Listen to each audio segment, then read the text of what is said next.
গাজরের যত আইটেম আছে সবগুলোই কিন্তু আমার অনেক বেশি ভালো লাগে এবং আমার বাচ্চারাও কিন্তু অনেক বেশি পছন্দ করে। তো আজকে হচ্ছে গাজর দিয়ে বানাবো হালুয়া। তো এর জন্য হচ্ছে আমি এখানে কিছু গ্রেট করে নিয়েছি গাজর।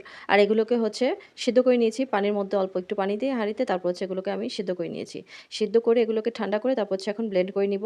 আর ব্লেন্ড করার জন্য আমি কোনো পানি ইউজ করতেছি না। আমি পানি ছাড়াই হচ্ছে ব্লেন্ড করে নিয়েছি। এগুলো ব্লেন্ড করা হয়ে গেলে এগুলোকে একপাশে রেখে এখন হচ্ছে হাঁড়ির মধ্যে দিয়ে দিব ১ চামচের মতো ঘি। দিয়ে হচ্ছে আমি এখানে এলাচি, দারচিনি এগুলো দিব। আর দিয়ে এখানে ভালোভাবে আমি একটু এগুলো আগে নেড়েচেড়ে নিব। এখানে যদি চান তাহলে কিন্তু এলাচি গুঁড়া আর দারচিনি গুঁড়াও এড করতে পারেন। তবে আমার কাছে সেই গুঁড়া ছিল না। এ কারণে আমি এলাচি আর দারচিনির গোটা আস্তটাই দিয়েছি। তো এখানে হচ্ছে আমি ১/২ কাপের মতো সুজি নিয়েছি। আর সুজিটাকে ভালোভাবে ঘির মধ্যে একটু ভেজে নিচ্ছি। এগুলো ভাজা হলে এগুলোকে এক সাইডে রেখে আমি আবারও ১ চামচ ঘি দিয়ে তারপর হচ্ছে আমি সেই যে ব্লেন্ড করে রেখেছিলাম সেদ্ধ করা গাজর, এগুলো দিয়ে আবারও কিছুক্ষণ নাড়াচাড়া করে নিব। এই গাজরটা যখন ভালোভাবে একটু নাড়াচাড়া করা হয়ে যাবে, তখন হচ্ছে ভেজে রেখেছিলাম সুজি, সেগুলোর সাথে ভালোভাবে মিক্স করে নিব।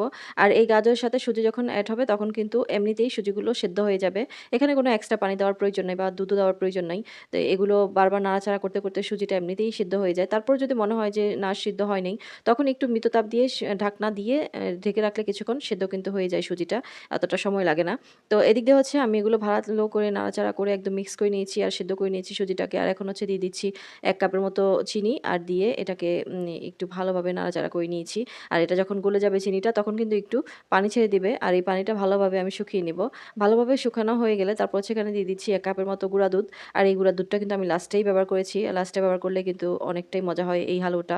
তো এখানে যখন এই গুঁড়া দুধটা এড করা হবে তখন মনে হবে যে এখানে দানা, দানা হয়ে রয়েছে দুধগুলো। কিন্তু নাড়াচাড়া করতে, করতে দেখা যাবে যে দুধটা একদম ভালোভাবে মিশে গেছে। একদম ভালোভাবে মিক্স হয়ে হালুয়ার সাথে একদম পারফেক্ট হয়ে যাবে। তো এখানে হচ্ছে ভালোভাবে মিশিয়ে যাওয়ার পর আমি এখানে কিছু বাদাম কুচি দিয়ে দিয়েছি, কিশমিশও দিয়ে দিয়েছি। যেকোনো হালুয়ার মধ্যে কিন্তু কিশমিশ আর বাদাম যদি না থাকে তাহলে সেটা হালুয়াই মনে হয় না।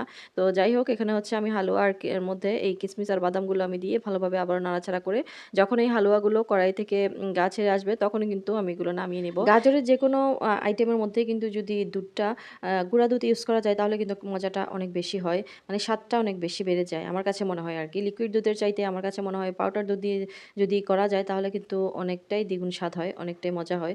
তো এই কারণে কিন্তু আমি পাউডার দুধ দিয়েই মানে করতে বেশি ভালো লাগে আমার। যেকোনো আইটেম পাউডার দুধ দিয়ে করলে মনে হয় যেন এটাতে আলাদা একটা মজা চলে এসেছে। তো যাই হোক এখানে হচ্ছে আমি বারবার নাড়াচাড়া করে, করে আমি হচ্ছে এটাকে একদম শুকিয়ে নিয়েছি। আর এখন হচ্ছে কড়াই থেকে গা ছেড়ে দিচ্ছে হালুয়াগুলো। তো এখন হচ্ছে এটাকে আমি নামিয়ে নেব। আর গরম, গরম থাকা অবস্থায় এটাকে প্লেটে আমি হচ্ছে বেড়ে নিয়েছি। আর বেড়ে যে আস্ত গোটা মসলা দিয়েছি এগুলো হচ্ছে আমি এখন ফেলে দিব বেছে, বেছে। তারপর হচ্ছে এটাকে স্কয়ার শেপে করে তারপর হচ্ছে এটাকে আমি রেখে দিব প্রায় ১ ঘন্টার জন্য যাতে করে ভালোভাবে ঠান্ডা হয়ে যায়।